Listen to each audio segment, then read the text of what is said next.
Hola amigos, ¿cómo están? Aquí de vuelta para poder hacer nuestra recopilación de Levítico capítulo 6. Pero antes de empezar, como ya sabemos, es muy importante la oración en todo momento, a cada momento, antes que hagamos algo y sobre todo antes que leamos su palabra, es importante la oración. Así que si gustan acompañarme, por favor, cerremos los ojitos. Gracias, Padre Celestial, por este día, por tu amor, por tus bendiciones, porque cada día es un milagro, Padre. Cada día el milagro de la vida que nos das.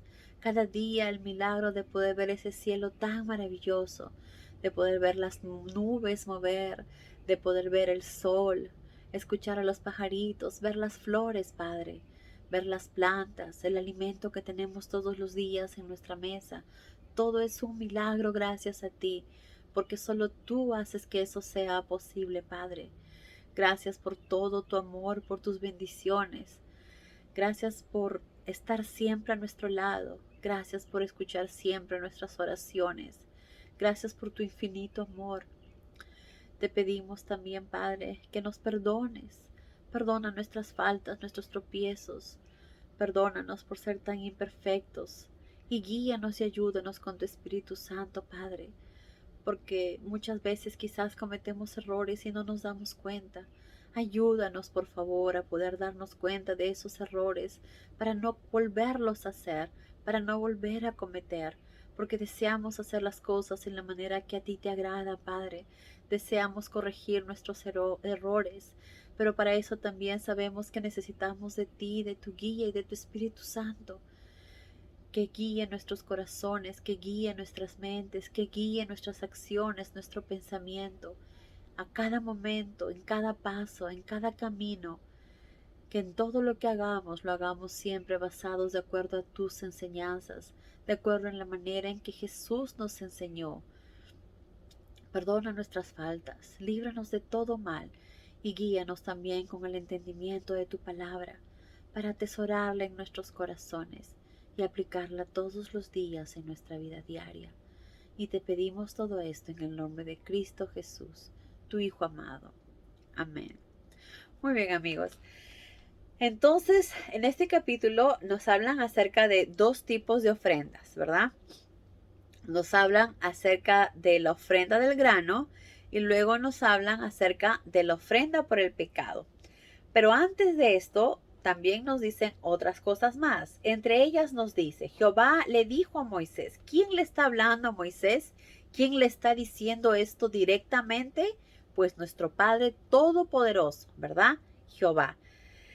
Jehová mismo, el Dios mismo es el que habla. Por eso es que dije palabra de Dios, porque Él mismo es el que está hablando, Él mismo nos está diciendo. Dice, si alguien peca contra mí, negándose a devolver un depósito por algo que rentó. Ahora, ¿por qué dice si alguien peca contra mí? Porque si hacemos algo que está yendo en contra de lo que Él nos enseña, ¿contra quién estamos yendo? Contra Él, contra sus mandamientos, contra lo que Jehová nos enseña, contra lo que Él nos dice. Y Jehová nos enseña a amar a nuestro prójimo como a nosotros mismos. Eso es lo que Jesús nos enseñó. Y como dijo Jesús, Él se limitó a hacer la voluntad de su Padre. Se limitó a decirnos lo que su Padre deseaba. Entonces Jehová mismo nos dice que debemos amar a nuestro prójimo, ¿verdad? Como a nosotros mismos. Y entre las leyes que había dejado en los mandamientos, también estaba que no debemos robar, no debemos mentir, ¿verdad? No debemos mentir. Entonces hay que tener mucho cuidado con esto y ya hablamos también acerca de la mentira, que no existen mentiras blancas, pequeñas, suaves, grandes, claras, de colores. No. Una mentira es una mentira, de cualquier tipo. Por ejemplo, si estoy hablando, si estoy en mi cama y de repente empieza a sonar el teléfono y mi hijo me dice, mamá, está sonando el teléfono. Entonces yo le digo, ¿quién es? No contesta. Es, no sé, la señora María. Oh, dile que no estoy. Dile que ya me fui. ¿Qué le estoy enseñando a mi hijo? A mentir. Siempre yo le digo que no se debe mentir, pero ¿qué estoy haciendo yo? Estoy mintiendo y estoy enseñando a mi hijo a mentir. Entonces hay que tener mucho cuidado, porque no hay la mejor forma de enseñar y educar a nuestros hijos es a través del ejemplo. Entonces, ¿cómo voy a decir a mi hijo, no mientas cuando yo lo estoy haciendo? ¿Qué ejemplo le estoy dando? ¿Qué le estoy enseñando realmente? Digo una cosa con mi boca, pero estoy haciendo otra. ¿Eso quiero que mi hijo lo aplique en su vida? ¿Eso es lo que deseo que mi hijo haga más adelante? ¿Que cometa los mismos errores que yo? Claro que no, ¿verdad? Claro que no. Como sabemos, una mentira es una mentira y no debemos mentir de ninguna manera. Siempre debemos actuar con la verdad, siempre debemos ser sinceros, siempre debemos decir las cosas como son. Jamás ocultar y mucho menos mentir. Y eso es lo que nuestro Padre nos enseña acá también. Dice, si alguien peca contra mí, ya sabemos que cualquier pecado, cualquier cosa, cualquier pecado va contra Jehová, porque Él es el que nos da estas normas, estos principios. Nos enseña nuestro Padre lo que debemos hacer. Por lo tanto, si pecamos, estamos yendo contra Él. Entonces, si alguien peca contra mí, negándose a devolver un depósito por algo que rentó. Por ejemplo, cuando rentamos una casa, y pagamos un depósito por adelantado, pues ese depósito, si todo está bien, lo correcto es que se le devuelva a la persona su dinero que le corresponde. Entonces dice, si alguien se niega a devolver un depósito por algo que rentó, cualquier cosa, ya puse un ejemplo de un departamento, una casa, pero puede ser cualquier cosa, o si le robó a su prójimo encontrándolo perdido, y niega lo que tiene, en cuanto sea descubierto, devolverá todo.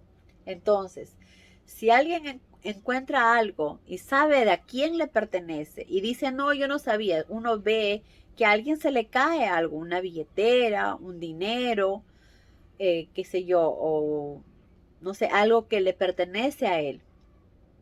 Yo veo que se le cae algo y lo agarro y me lo guardo. ¿Qué estoy haciendo? Estoy robando, porque ese dinero o eso que se le cayó a esa persona es de él, le pertenece a él. Y si yo lo cojo sabiendo de quién es y no lo devuelvo, pues estaría robando. Entonces aquí Jehová, nuestro Padre, está siendo bastante específico en ciertas cosas para que no tomemos pretexto, pero esto no dice en la Biblia. No. Jehová nos da el principio, que es no robar. Y para aquellos que no entienden en qué formas pueden robar, pues acá nos dice, si uno te da un depósito por algo y te niegas a devolverlo, estás cometiendo un pecado porque ese dinero le pertenece a esa persona. En cierta manera, estás robando también. Es una forma de robar. Si a alguien se le cae algo y tú ves que se le cae y no se lo devuelves y al contrario te niegas a que lo tienes tú, también estás robando porque sabes a quién le pertenece y no lo quieres devolver. Es una forma de robar también. Si uno va a una tienda, ¿verdad? No sé, está hablando con una señorita y ve muchos lapiceros y dice, ay, qué bonito, y se lo mete a su bolsillo. ¿Qué estamos haciendo? Estamos robando. Si estamos en el mercado y nuestro hijo ve un dulce que le gustó y se agarró el caramelito y se lo metió a su bolsillo, ¿qué está haciendo? Está robando. Porque ese caramelito no le pertenece. Ese caramelito le pertenece a la señora que lo está vendiendo.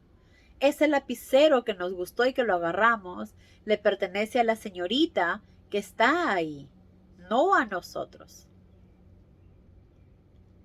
Entonces, si deseamos, pues preguntamos, señorita, ¿podría quedarme con el lapicero que es muy bonito? Pues si le dice que sí, bien, y si no, no. Pero no se debe agarrar jamás algo que no nos pertenece, porque estaríamos robando.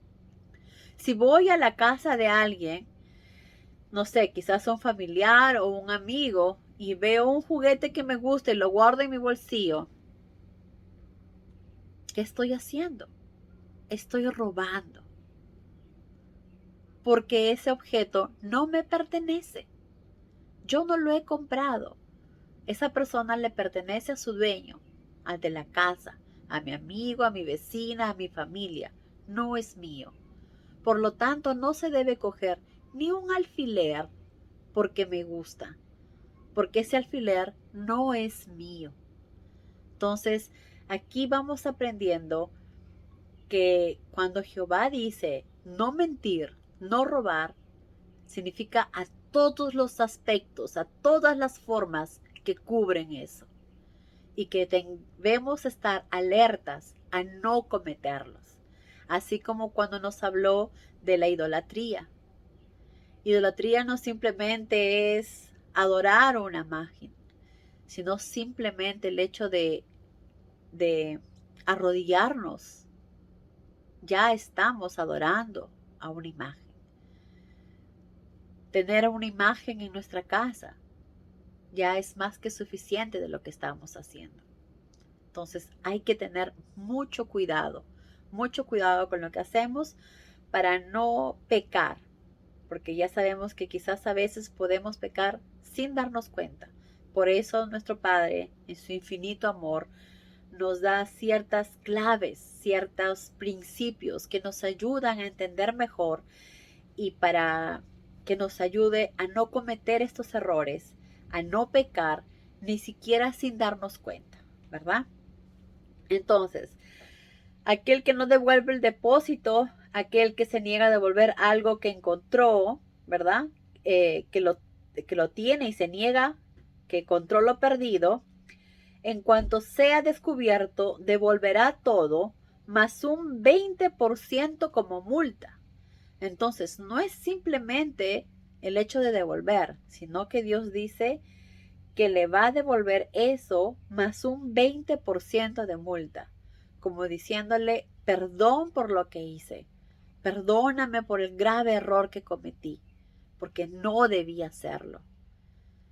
Entonces no solamente va a entregar el dinero, sino o lo que robó o lo que le tenía que devolver, sino que tiene que entregar eso más un 20% como multa, como para que aprenda a no engañar, a no mentir, a no robar, a no faltar a las leyes de Jehová, a los principios de nuestro Padre.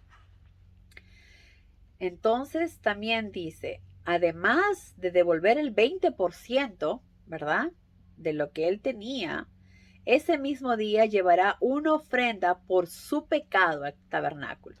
Obviamente tendrá que llevar un carnero sin defecto, porque él es el que tendría que morir por pecar, por su pecado, por su egoísmo, por su mentira, porque sabiendo que está haciendo mal, lo estaba haciendo.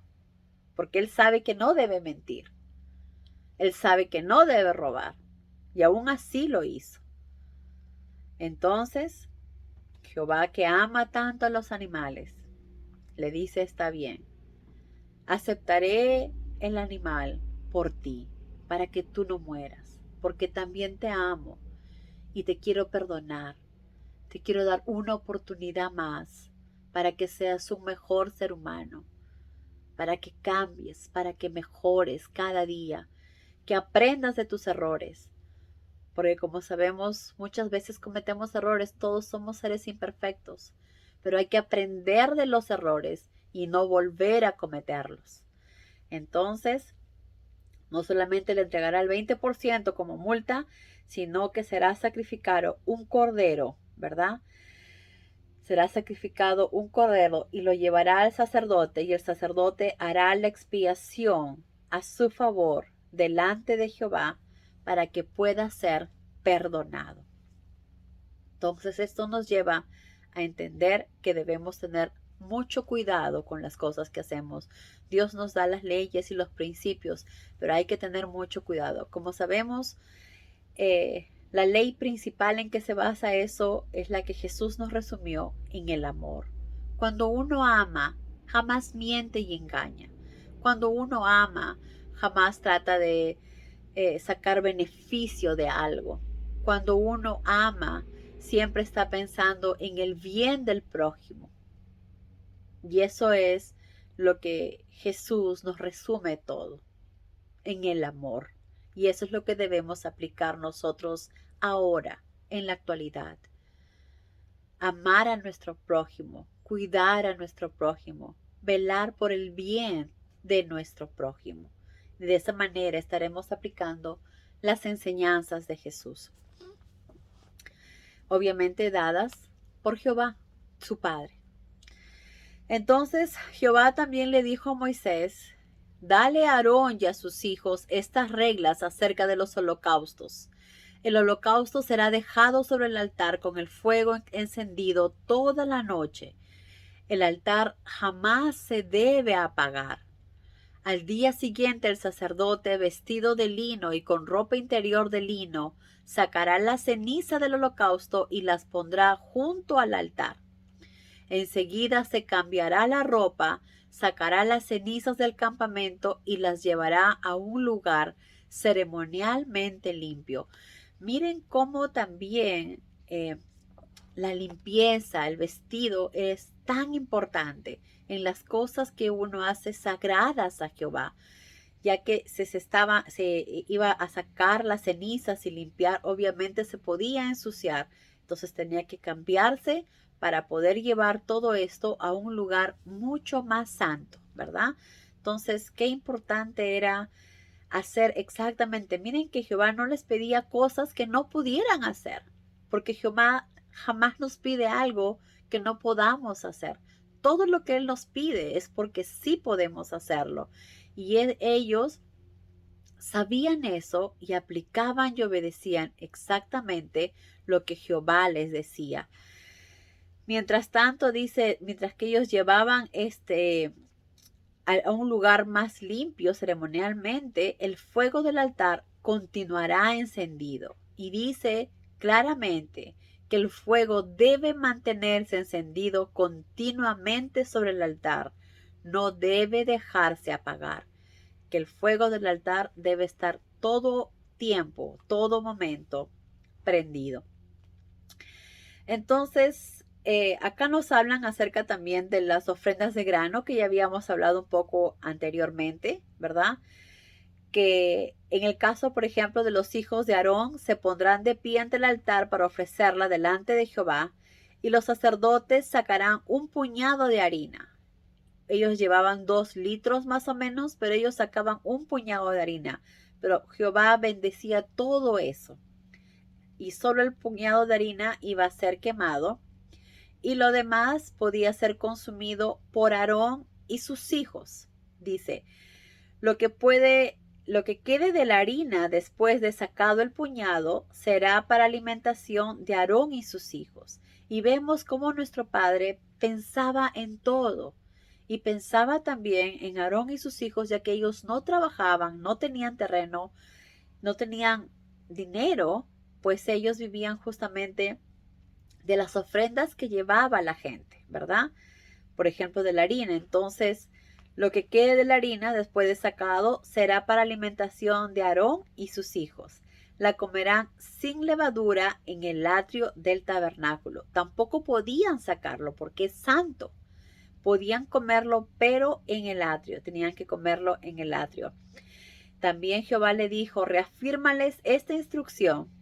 Si la cocen al horno debe ser sin levadura, porque recordemos que la levadura tiene 2 representaciones. Una, el pecado, por lo tanto no debe haber pecado. Y 2, que a Jehová le gustan las cosas tal y como son, claras y transparentes, que se fija más en lo interior, en lo que es realmente, y no como luce por fuera, porque lo que está por fuera no importa, sino lo que es importante es lo que está adentro. Él ve nuestros corazones. Por lo tanto, todo lo que se entregaba, todas las ofrendas, todos los panes deberían ser sin levadura y solamente Aarón y sus hijos podían comerla. Pero había una ofrenda en que no podían comer. Dice, toda la ofrenda es santísima, al igual que todo el sacrificio por el pecado y todo el sacrificio por la culpa. Eso es lo que decía, toda la ofrenda que fue dada, toda es aceptada y bendecida por el sacrificio, por el pecado y por la culpa. Lo que quede obviamente será comido por los sacerdotes, pero Jehová acepta todo en su totalidad. Pero como les decía, había ofrendas que no se podían comer, dice. ¿Dónde dice? A ver. Es un sacrificio santísimo. Será el sacerdote, solamente los que están santificados. ¿Quiénes son los que podían comer esto? ¿Verdad? Solamente los sacerdotes que están santificados podrán tocar esta carne.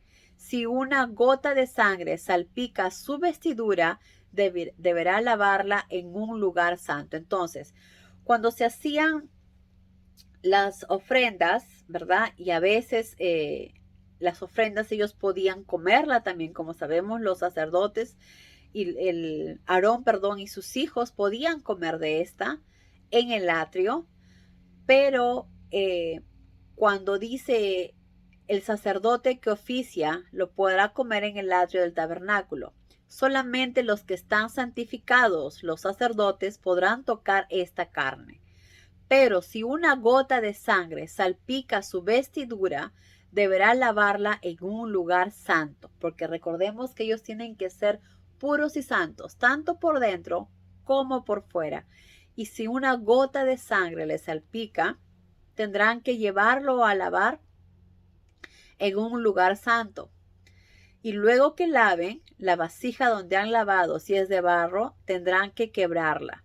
Pero si usaron una vasija de bronce, deberán limpiarla cuidadosamente, dejarla limpia para que luego pueda ser usada. Cualquier hijo de los sacerdotes, dice cualquier hijo de los sacerdotes puede comer de esta ofrenda, pero solo ellos, porque es una ofrenda santa, es una ofrenda santísima. Pero acá es donde dice quienes no pueden comer o cuando no se puede comer. Pero los sacerdotes no podrán comer de la ofrenda por el pecado si de ella se ha llevado sangre al interior del tabernáculo para hacer expiación en el lugar santo. Entonces, cuando se entregaba esta ofrenda del pecado y era llevado para hacer expiación en el lugar santo, era el único momento que los sacerdotes no podían comer de esta carne, ya que la víctima será completamente quemada. Todo el animal todo el animal completo iba a ser quemado con fuego delante de Jehová. Entonces, como sabemos, el animal completo era quemado cuando era una ofrenda por el pecado. Ellos no podían comer. Ahora, también dice aquí que esto iba a ser de generación en generación. Los sacerdotes iban a ser de generación en generación permanente. Dice, Jehová le dijo a Moisés, el día que Aarón y sus hijos sean ungidos, presentarán al Señor una ofrenda de 2,5 litros de harina y ofrecerán la mitad en la mañana y la otra mitad por la tarde.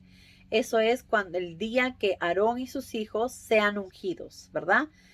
Presentarán los 2,5 litros de harina y la ofrecerán la mitad en la mañana y la otra en la tarde.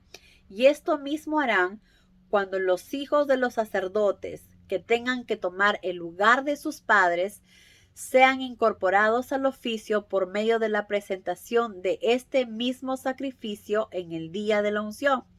Entonces, supongamos que yo soy sacerdote, ¿verdad? Yo soy sacerdote y ya a mi hijo le toca tomar mi lugar. Entonces, igual como hizo Aarón y sus hijos, presentarán una ofrenda de 2,5 litros de harina y ofrecerán la mitad en la mañana y la otra mitad en la tarde. El día que mi hijo recibirá la unción, el día de la unción. Entonces, a partir de ese día, mi hijo ya tomará mi lugar y yo ya me retiraré. O no sé, creo que no es que diga que se retira, pero que ya su hijo también iba a ser parte de y que iba a ayudar. Dice, cuando los hijos de los sacerdotes tengan que tomar el lugar de sus padres, exactamente. Entonces, el hijo de, por ejemplo, de Aarón, como sabemos, tanto Aarón, que era el sumo sacerdote, como sus hijos eran los sacerdotes también. Pero más adelante uno de ellos tomaría el, el espacio de su padre como sumo sacerdote, ¿verdad? Asumiría el lugar de su papá. Y cuando esto sucediera, pues tenían que hacer esto el día de la unción, de llevar los 2 litros y medio de harina, ser ofrecidos la mitad en la mañana y la otra mitad en la tarde. Y ya más adelante, porque ya se nos hizo corto el tiempo, hablaremos acerca de las ofrendas quemadas un poco más específicamente de lo que significan, ¿verdad? Pero la ofrenda por el pecado es el sacrificio que se ofrecía por los pecados cometidos sin querer. Recordemos que no es que uno va a cometer al propósito el pecado y luego voy a llevar a los animales a matar. No funciona así. Eran sacrificios, eh, eran sacrificios dados por pecados sin querer, pecados que debido a la debilidad de la carne imperfecta, porque somos imperfectos, sin darnos cuenta cometimos. Entonces se ofrecían, como sabemos, diversos animales, desde un toro hasta pichones de paloma, dependiendo muchas veces de la posición social y claro, obviamente de los recursos que cada persona podía tener para que sus pecados sean perdonados. Pero bueno amigos, hasta acá llegó nuestra recopilación. Ya más adelante, como digo, hablaremos un poco más específico acerca de las ofrendas quemadas. Que tengan un maravilloso día y que Dios los llene de muchas bendiciones.